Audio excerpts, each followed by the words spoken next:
हरियाणा में आइसक्रीम बेच रहे पाकिस्तान के पूर्व सांसद टूरिस्ट वीजा पर भारत आए। पाकिस्तानियों को देश छोड़ने के आदेश के बाद सुर्खियों में पाकिस्तान में बेनजीर भुट्टो की सरकार में सांसद रहे दिवाया राम हरियाणा के फतेहाबाद में आइसक्रीम बेच रहे हैं।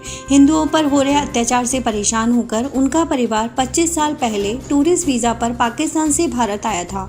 उनके परिवार में 30 सदस्य हैं, इनमें से 2 महिलाओं समेत 6 लोगों को भारत की नागरिकता मिल चुकी है, जबकि बाकी लोगों ने आवेदन किया हुआ है।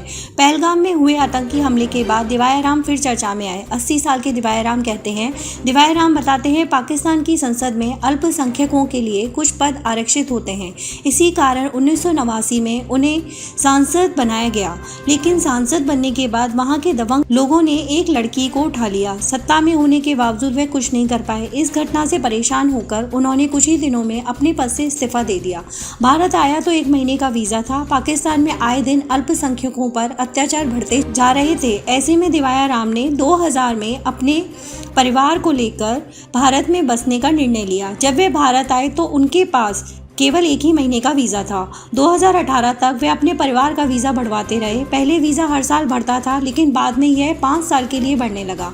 पत्नी बच्चे समेत 13 लोग आए। दिवाया राम बताते हैं, जब वे पाकिस्तान से भारत आए तो उनके साथ उनकी पत्नी राजो रानी, माँ, 8 बेटे रंगूराम, रामलाल, शंकरलाल, खेमलाल, सिकंदर लाल, टेकाराम, दर्शन लाल और 2 बेटियों सहित कुल 13 लोग थे।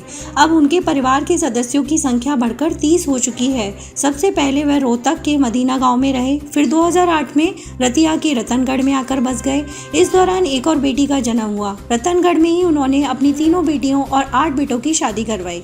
दिवाया राम का चचेरा भाई ओम प्रकाश भी अपने पिता सोनाराम, 3 भाइयों और अन्य परिवारों के सदस्यों के साथ 2006 में पाकिस्तान से रतिया आ गया था। भारत आने के 3 साल बाद 2009 में ओम प्रकाश की शादी उस समय के विधायक ज्ञानचंद ओड़ी के नजदीक रिश्तेदार के घर सरदारिये वाला गांव में हुई। उनके 2 अन्य भाइयों की शादी भी फतेहाबाद जिले में हुई।